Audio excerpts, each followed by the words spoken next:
आवडीने भावे हरिनाम घेसी तुझी चिंता त्यासी सर्व आहे. हरिमुखे गाता हरपली चिंता त्या नाही मागुता जन्म घेणे. प्रस्तुत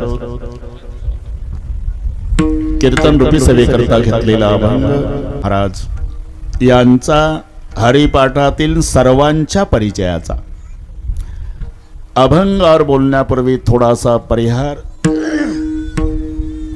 श्रावण मासाचा शेवटचा सोमवार, श्रावण मास समाप्ती निमित्ताने घडवून आलेला हा सोहळा नाथ शिक्षण संस्थेचे अध्यक्ष, महाराष्ट्र राज्याचे कृषी राज्यमंत्री धनंजयरावजी मुंडे साहेब आणि सहसचिव प्रदीपराव शिवाजीराव खाडे साहेब यांच्या वतीनं घडवून आलेला हा सोहळा. त्यांनी दिलेल्या निमंत्रणामुळे आणि आमचे महादेवराव फड यांनी केलेली मध्यस्थी त्यामुळे तुम्हा सर्वांच्या दर्शनाचा लाभ झाला. या संबंधाने उपस्थित भारताच्या बाहेर ज्यांनी मृदंग कला नेली ते वैकुंठवासी पूजनीय आमचं आदराचं स्थान शंकररावजी बापू आपेगावकर, आज त्यांचे सुपुत्र उद्धव काका चे गिरी गुरुजी, संस्थानचे अध्यक्ष किसन बाबा, दोन्ही मृदंगाचार्य महाराज, विनयकरी महाराज, सर्व रोहिदास महाराजासहित सर्व गायनाचार्य, हे छोटे छोटे साधक, ज्या संस्थेतील असेल त्या संस्था चालकालाही नमस्कार आणि या साधकांना शिकवणाऱ्या त्यांच्या गुरुजीलाही वंदन. विनायक भाऊ, कळमला आमचा ज्यांच्याकडे मुक्काम असतो ते डॉक्टर जाधवर साहेब, मुरकुटे साहेब, कुमार देशमुख भैया साहेब, डॉक्टर शांति ब्रह्मगिरी गुरुजी, चाचा आपको भी सलाम.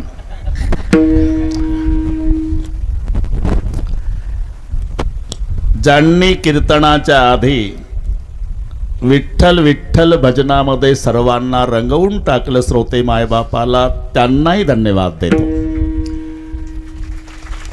अतिशय सुंदर मंडप, सुंदर साउंड सिस्टीम, शूटिंग वाले, पत्रकार, फोटोग्राफर,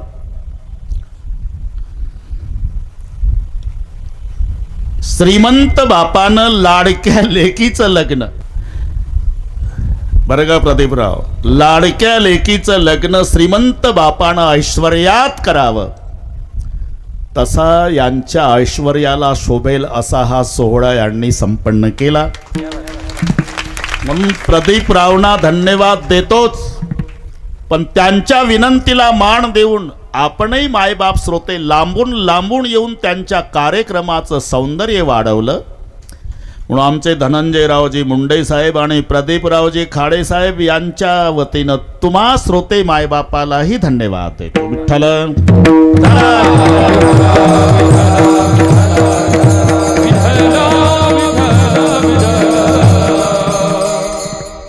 हे दोन्ही व्रत, बरं का उद्धव बाबा, साधू संतांनी सांगितलेले आहे.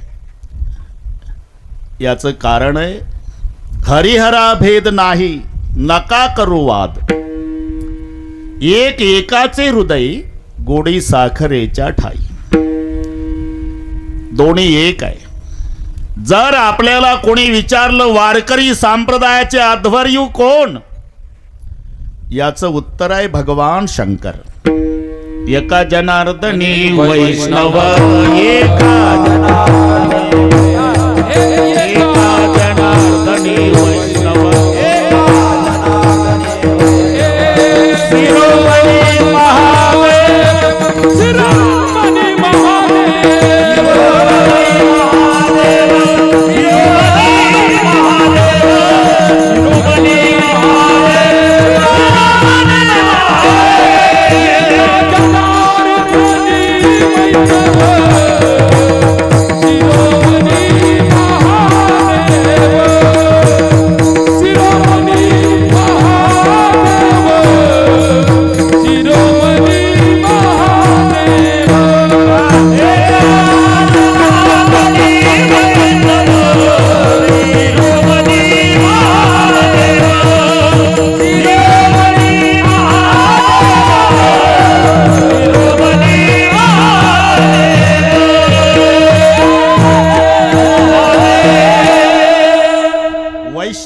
देवांचे शिरोमणी भगवान शंकरजी आहे. भांडणं करू नका. तुझा देव मोठा का आमचा देव मोठा. उलट साधू संत काकुळतीला येऊन सांगतात दोघाचंही भजन करा. भजन करा रे हरी हरा, भजन करा रे हरी हरा,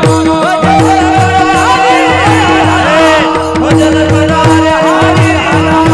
नारायण शिव शंकरा, नारायण शिव शंकरा, नारायण शिव शंकरा, नारायण शिव शंकरा.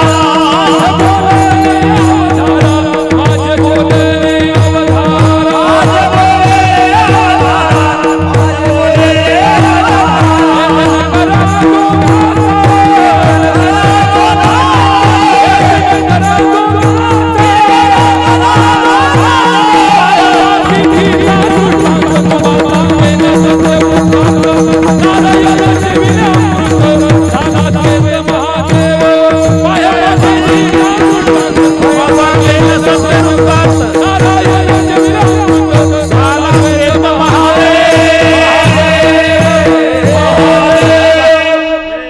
दोघाचंही भजन करा. भजन करा रे हरिहर. बरं का देशमुख साहेब.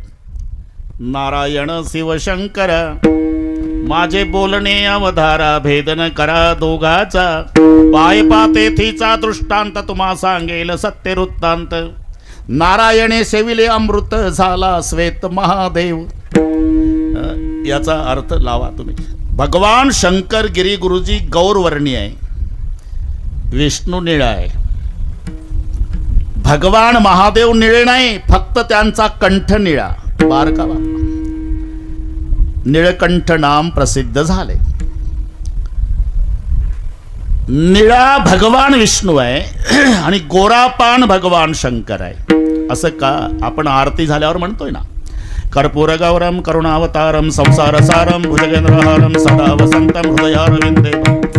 बस नमः शिवाय. शेवटी कुंद इंदु समदेह उमा रमण करुणा अयन. कुंद इंदु समदेह याचा अर्थ आहे मोगऱ्याच्या फुलासारखा पांढरा महादेव. विष्णू निळा आहे, पंढरपूरचा निळा. सगळे पाठ आहे तुम्हाला. अभंग मोठा आहे, वेळ झालं पाहिजे बरं का. लोभात पडू नका. आणि बरोबर करतो, 9ला मोकळे करतो तुम्हाला. विष्णू निळा, महादेवजी पांढरे. असं का झालं याचं कारण आहे, शंभूने गिळले हळाहळा, तेने विष्णू झाला निळा. महादेवाने विष प्राशन केलं, परिणाम विष्णूवर झाला आणि विष्णू निळा झाला. भगवान विष्णूने अमृत प्राशन केलं. नारायणे सेविले अमृत झाला श्वेत महादेव. हे उत्तर आहे. भगवान शंकरजी जहर पितात तर विष्णू निळा होतो. भगवान विष्णू अमृत पितात तर महादेव पांढरा होतो. म्हणून लिहावं लागलं, एक एकाचे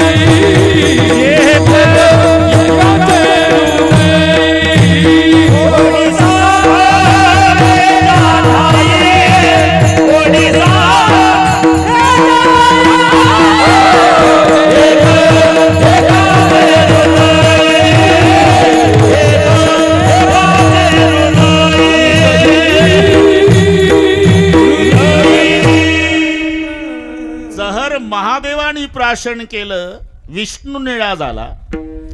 अमृत भगवान विष्णूंनी प्राशन केलं, महादेव पांढरा झाला. एक एकाचे हृदय. म्हणून हरिहरा भेद नाही, नका करू वाद, एक एकाचे हृदय. भगवान विष्णूच्या आवडीचं व्रत एकादशी आहे आणि महादेवरावचा सोमवार आहे. आजचा सोमवार आहे. हे नंतर निघालं. एक लोटा जल समस्या का हल. आणि खरं आहे ते, खरं आहे. पण आम्ही संशोधन करीत नाही. हे 750 वर्षापूर्वी निघालेलं आहे. 750 वर्षापूर्वी नामदेवरायचा अभंग सांगतो तुम्हाला. नामदेवराय म्हणतात लोटाभर पाण्याची गरज नाही. एक पसा पाणी, एक बिल्वदळ, एक पसा पाणी, एक पसा पाणी, एक बिल्वदळ. पूजन केवळ सोमेव, पूजन केवळ सोमेव. एक पसा पाणी, एक बिल्वदळ.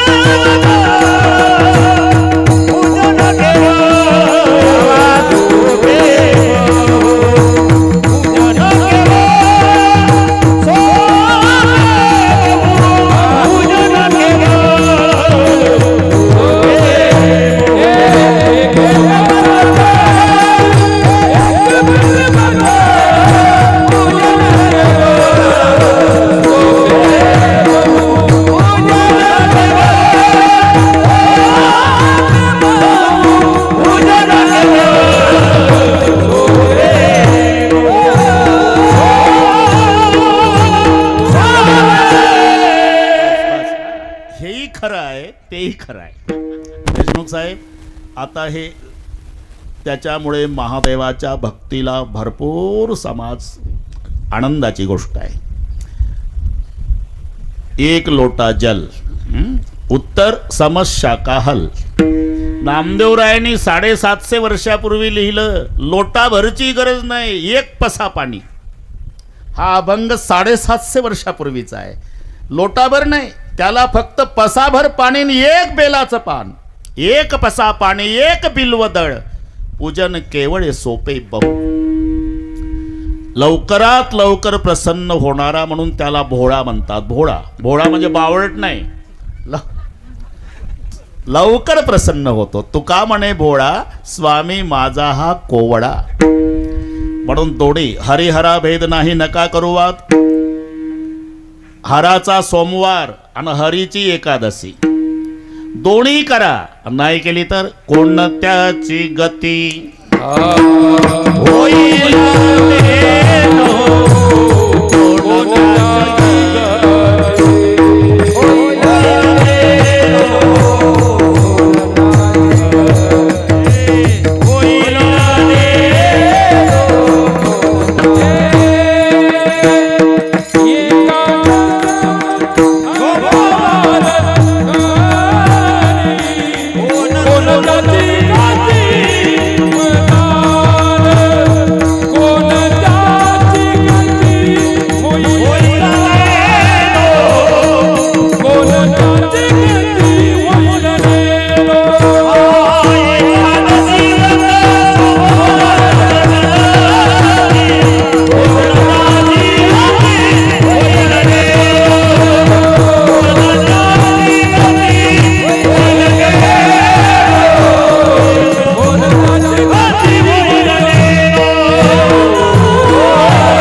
एकादशी व्रत सोमवार न करीती, कोणत्याची गती होईल नेनो. बरं का, एकादशी व्रत आणि सोमवार हे दोन्ही संतांनी सांगितलेलं आहे. एकादशी म्हणजे हरीचं. व्रता माझी व्रत श्रेष्ठ एकादशी, प्रिय भगवंतासी कोटी गुणे.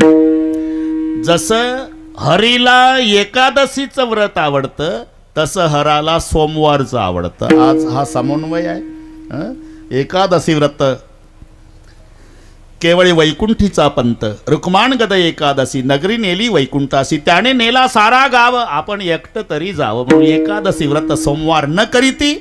आणि हा समन्वय साधला आमच्या प्रदीपराव खाडे साहेबांनी. आणि बरोबर सोमवारची तारीख मिळाली त्यांना. त्यांना माझी डायरी कशी पाठ होती कोणाच माहीत. एवढंच होतं. योग आहे. बऱ्याच वर्षानंतर अंबाजोगाईकरांच्या दर्शनाचा लाभ झाला. या संबंधाने माझ्या माय बहिणी, वडीलधारी मंडळी, तरुण बांधव, गर्दी दर्दी शिस्त शांतता या सर्व गोष्टीचं एकत्रीकरण. सुरुवातीला मुद्दा सांगितला मी, हरिहरा भेद नाही नका करू वाद.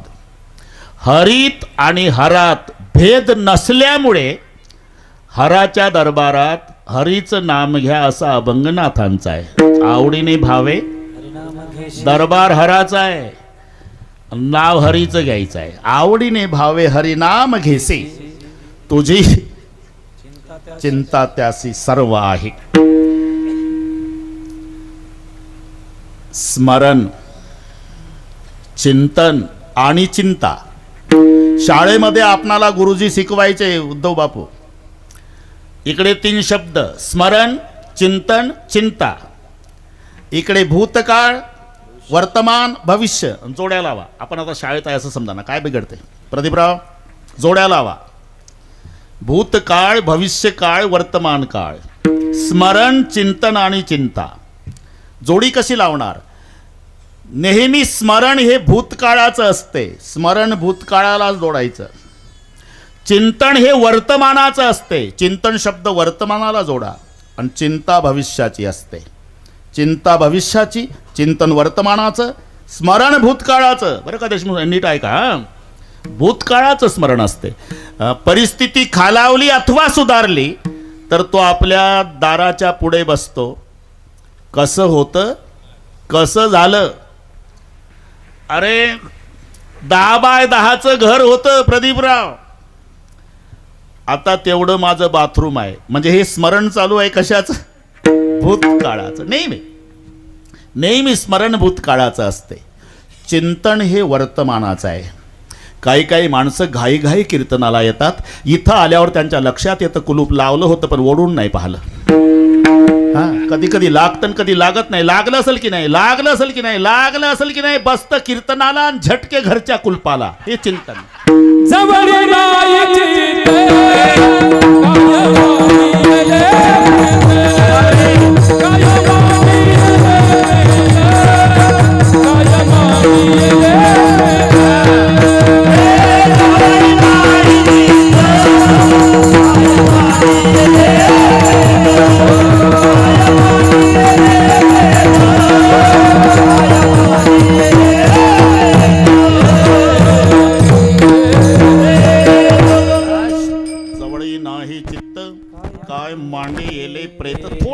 थोडे आहे चित्त साह्य झाली या.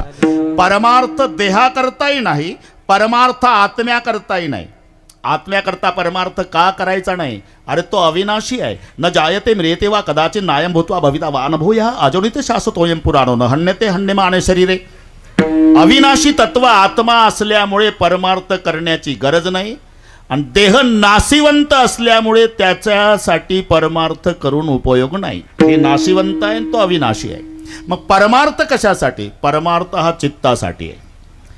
बस जितना चित्त हराम पर उतना परमार्थ पर होय तो चला जाए बैकुंठ पला न पकड़े कोई. जितना चित्त हराम, हराम नाम संसार. जितना चित्त हराम पर. थोडंसं सांगतोच, थोडंसं सांगितलं तरी ते वाढत राहतं. पण उद्धव बापू थोडंसं सांगतो. ते तुलसीदासजीच्या पत्नीचं नाव रत्नावली. त्यांचं मूळ नाव रामबोला वगैरे वगैरे वगैरे सांगून आता आपली वेळ घेत नाही बरं का प्रदीपराव. प्रदीपरावच्या मनात आलं तर 7 दिवस कथाही ठेवतील, त्याला काय. अरे त्यांना काय अवघड आहे? गोपाळांनी काठ्या लावून गोवर्धन उचलला नाही, पण कृष्णानं करांगुळी लावल्याबरोबर हे कृष्ण आहे.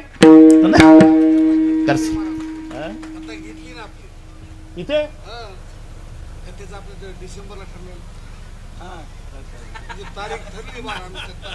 झालं का फायनल?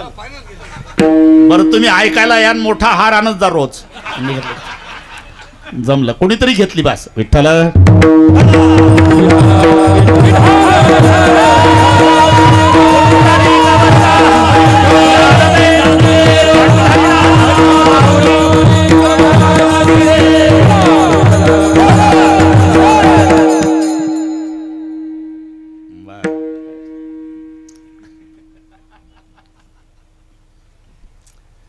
तिचं नाव रत्नावली.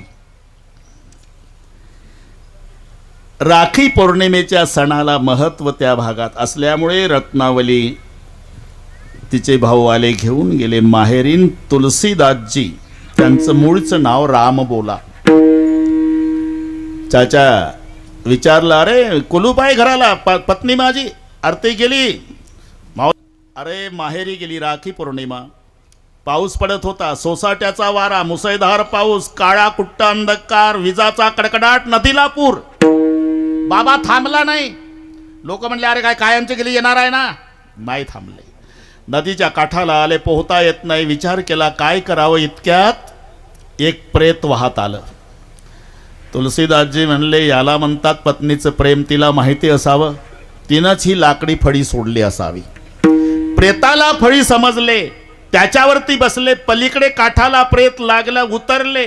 सासूरवाडीला गेले. महादेवराव रात्रीचे 12 वाजले होते, सगळे झोपले होते. आणि हा जावाई सासऱ्याच्या बंगल्याच्या भोवताल फिरत होता. हे नीट ऐका तुलसीदास. एक साप खिडकीला लोंबकळत होता.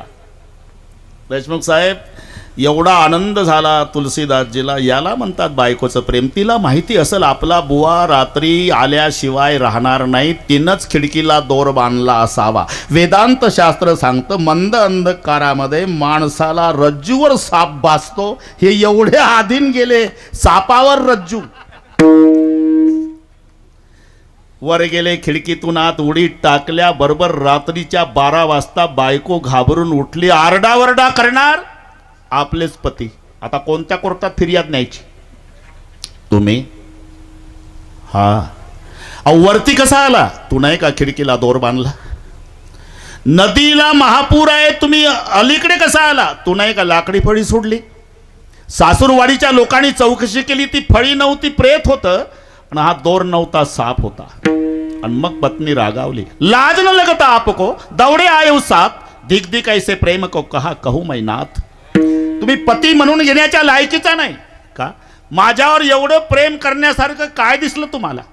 अस्ति चर्ममय देह मम तामे इतनी प्रीती, इतनी भगवत पर हो जाए तब होय न भव भीती. या हाडा मासाच्या घाणेरड्या देहावर तुम्ही एवढं प्रेम केलं. सापाला दोर समजला, प्रेताला फळी समजला.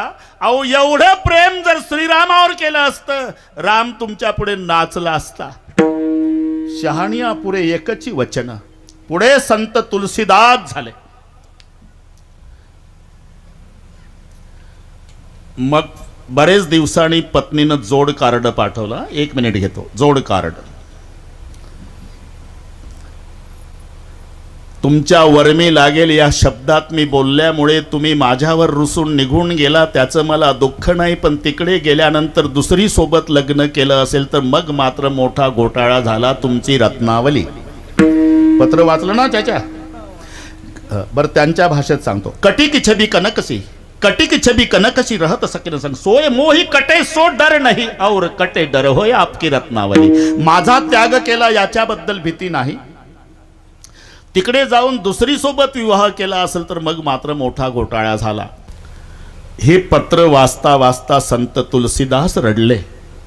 रडता रडता पत्नीला उत्तर लिहिलं. कटे एक रघुनाथ संग, बांधी शीस जटा केश, तुलसी तो चाखा राम रस, पत्नी के उपदेश तुम्हारा तुलसीदास. पत्नी एकदाच बोलली. एवढं कुचक्या देहावर प्रेम केलं तेवढं रामावर केलं असतं तर राम नाचला असता. याला म्हणतात जितना चित्त हराम पर उतना परमार्थ पर होय, तो चला जाय बैकुंठ पला न पकडे कोय. म्हणून जवळी नाही चित्त काय मांडी येले प्रेत, थोडे आहे चित्त साये झाली. आपलं कुठं चाललं? वर्तमान काळाचं चिंतन. वर्तमान काळाचं चिंतन असते. इथं आल्यावर लक्षात येतं कुलूप लागलं नव्हतं. जे चालतंय ते चिंतन. हे वर्तमान काळाचं स्मरण, भूतकाळाचं. पण चिंता नेहमी असते ती भविष्याची. दिवसभर कबाड कष्ट करून येतो, जेवण करतो, अंथरून पांघरून झालं म्हणजे कलनलान उशीवर डोकं टेकल्याबरोबर सुरू होते. तिला म्हणतात चिंता. खाटेवरी पडता चिंता, खाटेवरी पडता चिंता,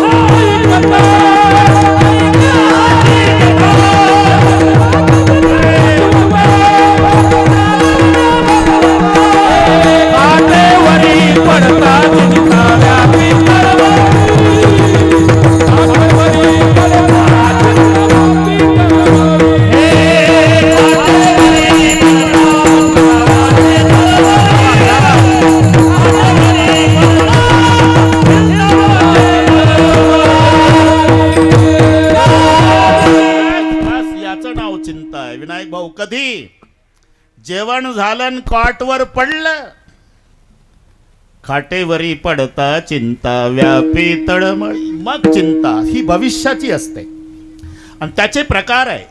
असा एकही नाही माऊली ज्याला चिंता नाही. चिंतेचे प्रकार असतील, चिंता त्याची त्याची वेगवेगळी असेल. सफर करने वाले को चिंता सामान की, नया चलाने वाले को चिंता तूफान की, किराएदार को चिंता मकान की. अरे असा कोण आहे? चिंता की बड़ी आग लगी है जरे सब संसार. चिंता प्रत्येकाला आहे. असा एकही नाही की ज्याला चिंता नाही. नाथ महाराज म्हणतात, बाबा तू चिंता करू नको. काय करू? चिंतन कर. एकदा तू त्याचं चिंतन केलं, तुला चिंता करण्याची गरज राहणार नाही. तुझी चिंता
गरज नाही, फक्त चिंतन करा.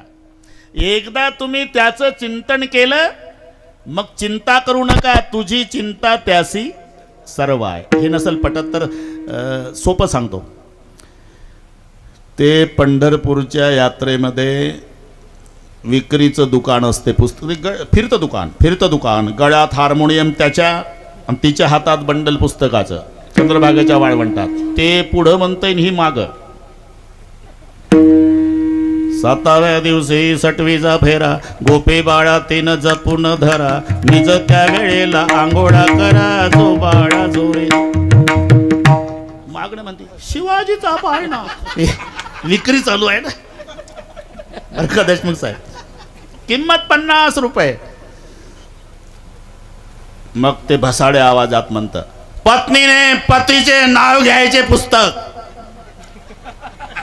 किंमत 40 रुपये. आणि गरजू लोक घेतात आणि त्याच्या जसं आहे तसं पाठ केल्या जातं. मोत्याचा पाऊस, सोन्याच्या धारा, राव निघाले लढाईवर, आपदागिरी धरा पुस्तकात. अरे कुठले लढाईवर? खोरण टोपलेले एखाद्या डोक्यावर आणि आपदागिरी धरा. मी का एवढं नाटकी नाव पत्नी पतीचं एकदा घेते तर जन्मभर तिला सांभाळण्याची चिंता पतीवर येते. साध गणित आहे. पत्नी जर एकदा नाव घेते तर पती तिला जन्मभर सांभाळतो. अरे तू रात्रंदिवस भजन केल्यावर तो हरी झोप काढेल का? तुझी चिंता त्यासी सर्व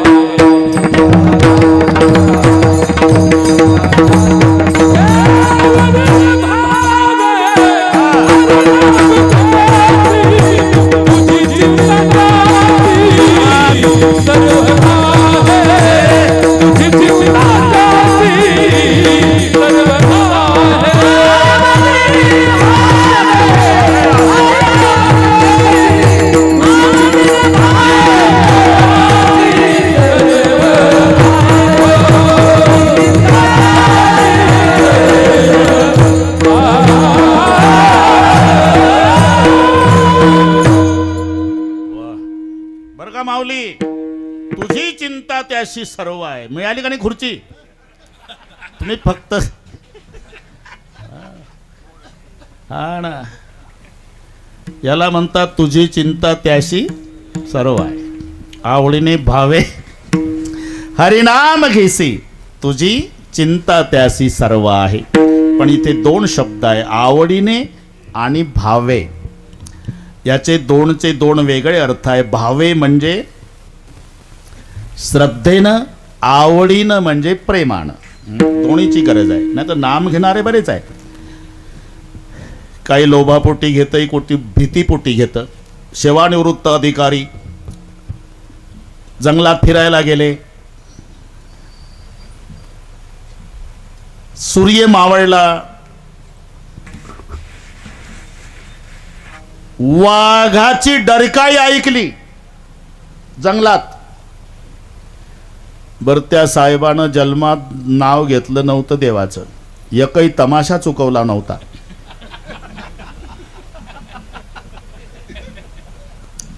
पण डरकाळी वाघाची ऐकली. मेहरबानी प्रदीपराव यांनी वाघ बघितला, वाघाने याला नाही बघितलं. आणि जे सुरू केलं, नारायणा गोविंदा विठ्ठला केशवा पांडुरंगा वाचव बापा, वाचव बापा, वाचव बापा. बस आता अख्खी दिल्ली आली आपल्याकडे. मोदीजी, मोदी साहेब, बस जमलं आता, या. हा ना, नारायणा गोविंदा विठ्ठला केशवा पांडुरंगा असं करीत करीत करीत करीत गिरी गुरुजी गावाजवळ आलं. अंधार होता. गावातल्या लोकांचे शब्द याच्या कानी आले. गाव आलं वाटतं. उद्धव बापू तिथून यानं कॅसेट बदललं. मेरे अंगनों में तुम्हारा क्या काम है. देव काय म्हणला असेल, तिथं जंगलातच होतं का काम. हेही नाम घेणंच आहे, पण भीतीपोटी. विठ्ठल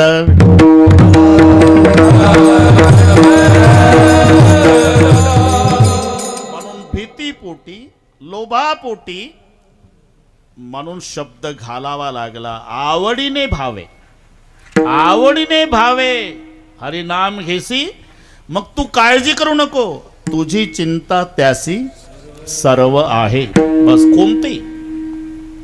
कोणती चिंता असू द्या, मग तुम्ही चिंता करायची नाही, फक्त त्याचं चिंतन करा, तुमची चिंता त्याला. सर्वांना जगप्रसिद्ध उदाहरण आहे.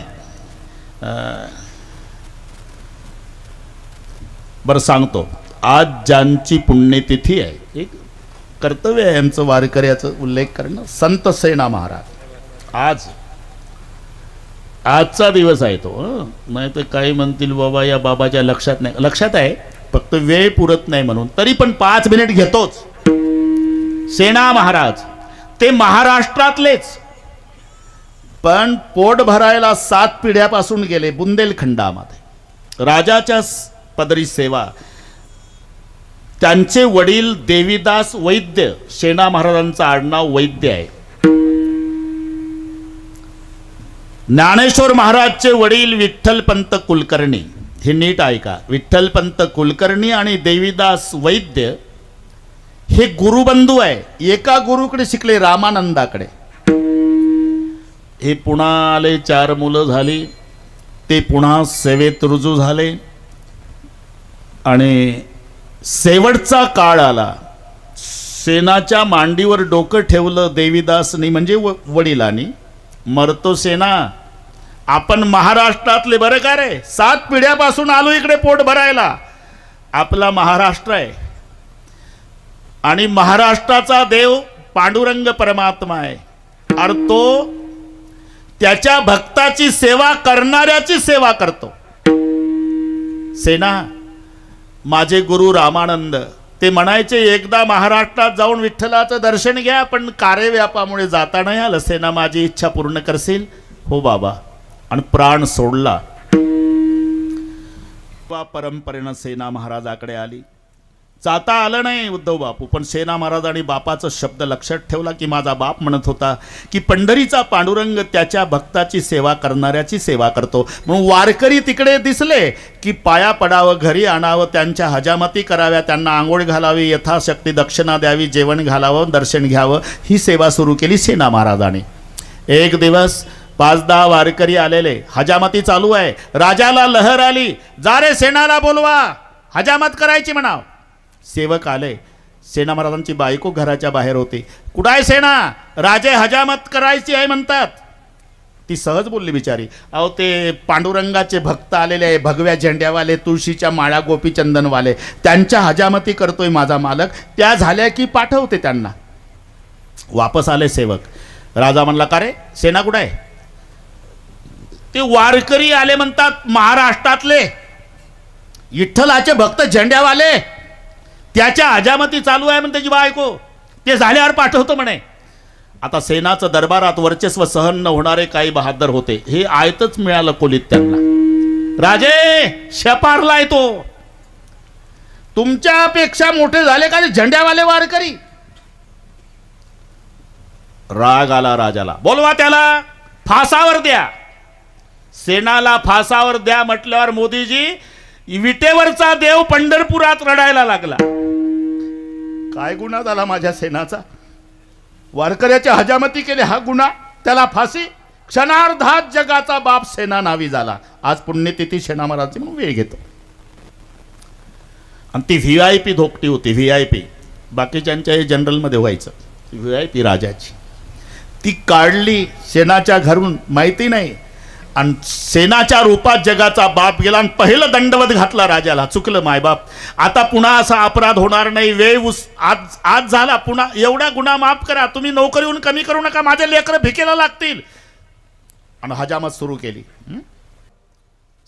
हजामत, बरे का रविदास?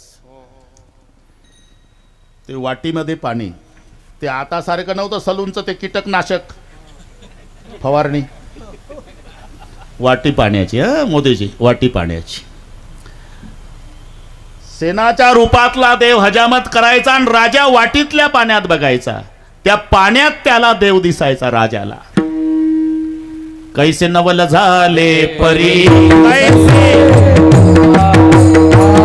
कैसे नवल झाले परी, वाटी माझे दिसे हरी, वाटी माझी दिसे हरी, वाटी माझी दिसे हरी, वाटी माझी दिसे हरी, वाटी माझी दिसे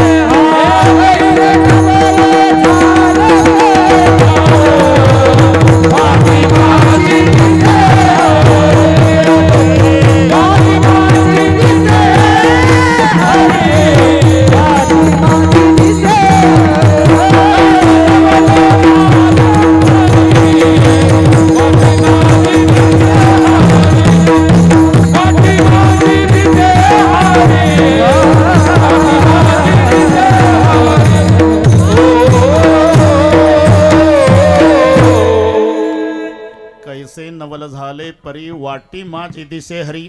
वाटीतल्या पाण्यात पाहतो राजा तर त्याच्यात देव दिसायचा. पुढं पाहला तर सेना. हजामत झाल्यावर मग ते काही कमी जास्त, तो सलून मधला आरसा फिट नव्हता उद्धव बापू, दाखवायचा आरसा होता तेव्हा. काय कमी जास्त पाहून घ्या सरकार. मोदीजी, राजानं आरशात पाहिलं रविदास,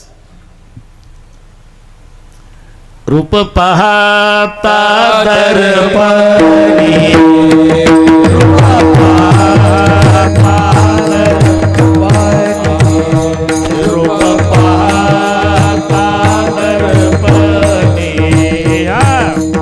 पाहता दर्पणी, आपण से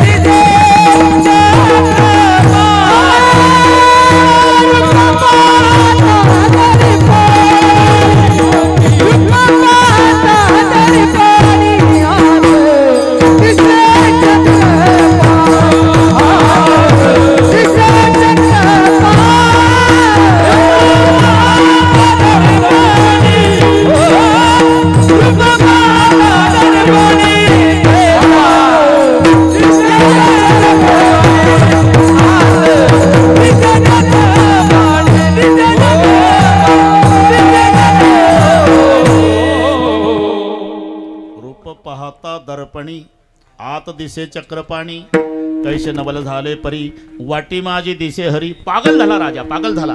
शेवटी शेणाच्या रूपातले देव म्हणले सरकार अजून 1 तासाला 4 मिनिट कमी म्हणजे माझ्याकडे वेळ आहे, मग तुमची मालिश करून देतो. मालिश सुरू केली. राजाला कोड होती, हात लागल्याबरोबर कोड गेली. 10 होता, शांतता प्राप्त झाली. शेणा काय तुझ्या हातात जादू आहे रे बाबा? अरे माझी कोड गेली हात लागल्याबरोबर. शेणाच्या रूपाला देव म्हणले अहो तसं काही नाही जादू बेदू, ते कावळ्या उडायला आणि काडी मोडायला. माझा हात लागला तुमचा आजार जाईल. नाही मी प्रसन्न आहे बाबा, तू काय म्हण, मी प्रसन्न आहे. आज वंजळभर सोन्याच्या मोहरा धोकटीत टाक. नको सरकार, मी काही उपकार केले नाही, माझं ड्युटी केली, मी सेवा केली.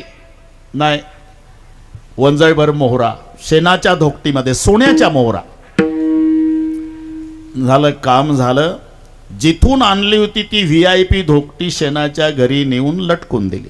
झालं का? इकडे वारकऱ्याच्या हजामती संपल्या आणि बायको म्हणली अहो ते तुमच्या हजामती चालू वारकऱ्याच्या, आणि तो आलते ना रात्याचे सेवक. मग तू काय म्हणली?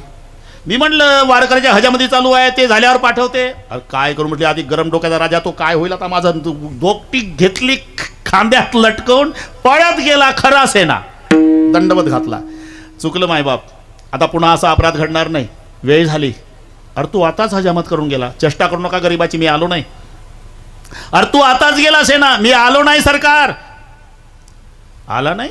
अरे माझी मालिश केली तू, कोड गेली अंगाची, 10 शांत झाला.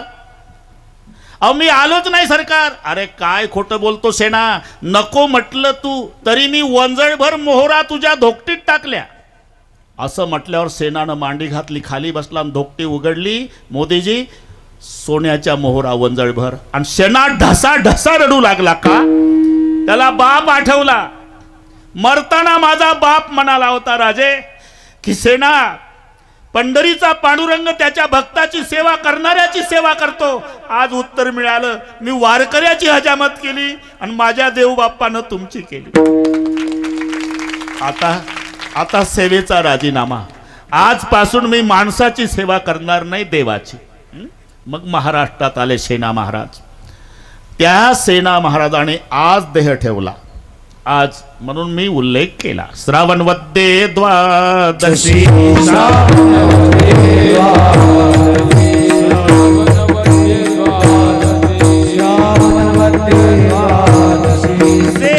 बैसे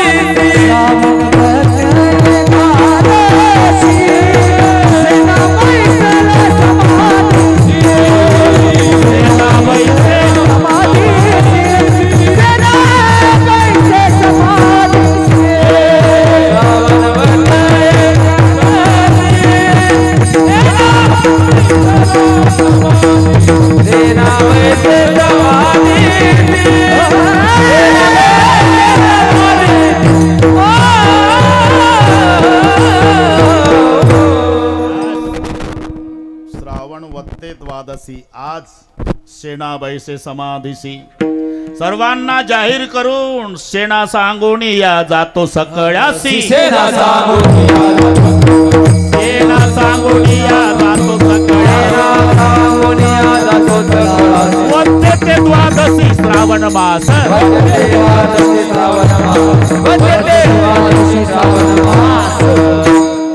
पाठांतर करावं लागतं भाऊ. आम्ही महाराष्ट्रात कुठेही गेलो का मोदीजी विचारतो कीर्तन कशाबद्दल आहे, आणि त्यांनी जे कारण सांगितलं त्याच्यावर करतो. 42 वर्ष झाले. सेना महाराजचं सांगा म्हटल्यावर ते काय सांगणार आहे? पाठच नाही केलं, वाचलंच नाही तर काय सांगते काय? विठ्ठल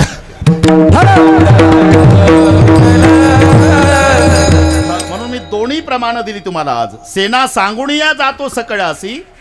वद्ये ते द्वादशी श्रावण मास. दुसरं प्रमाण आहे श्रावण वद्ये द्वादशी सेना बैसे समाधीसी. तो आजचा दिवस. बरं सेना महाराजांना काही मोबाईल केला होता का? बरं का देवा, वारकऱ्याची हजामती मी करतो आणि माझ्या मालकाची तू कर. सांगण्याची गरज नाही का? तुझी चिंता त्यासी सर्व.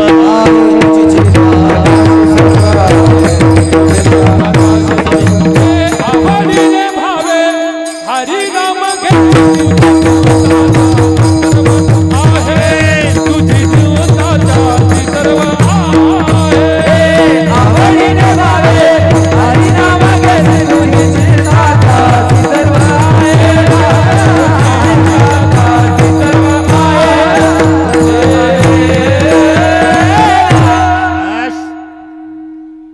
आता पहिलं चरणराव, जाऊन हळूहळू जाऊ. आता बापू थोडी वेळ राहिली, सगळ्या चरणाला थोडा थोडा न्याय देऊ आपण. आवडीने भावे हरिनाम घेसी तुझी चिंता त्यासी सर्व आहे. म्हणून दुसरं चरण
नको खेद करू कोणत्या गोष्टीचा.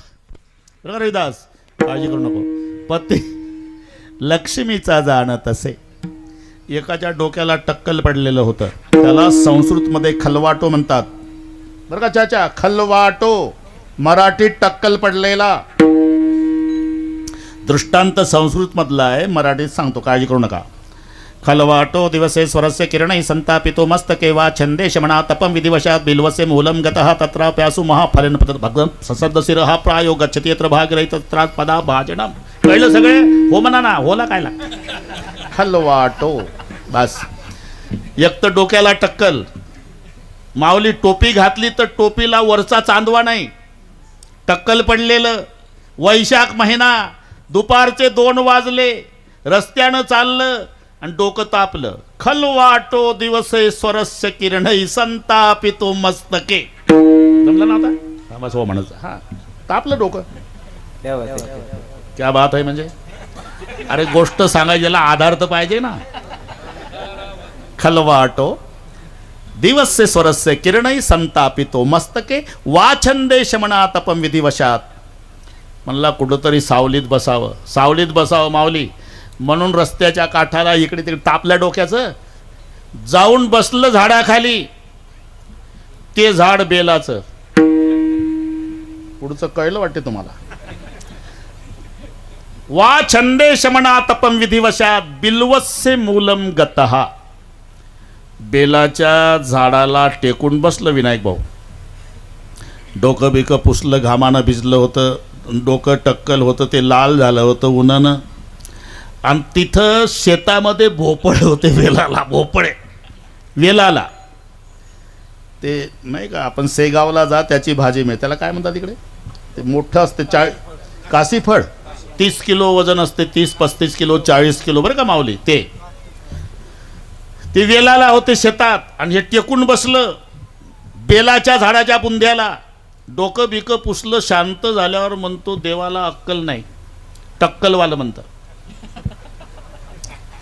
म्हणला अंगठ्या एवढा वेल आहे, त्याला 40 किलोचं काशीफळ लावलं, एवढं झाड बेलाचं, आणि त्याला हे 1 किलोचं.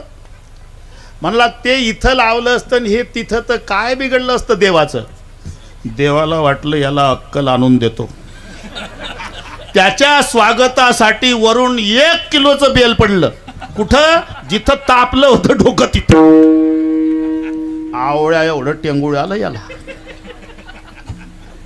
बेशुद्ध पडलं, पुन्हा शुद्धीवर आलं, घाम पुसला. म्हणला देवा तुझंच बरोबर आहे बो, कारण हे काशीफळ जर तिथं असतं, इथंच येड्या बाबळीचं सरपण आणावं लागलं असतं. त्याला कळत नाही का रे, पतिलक्ष्मीचा झाला.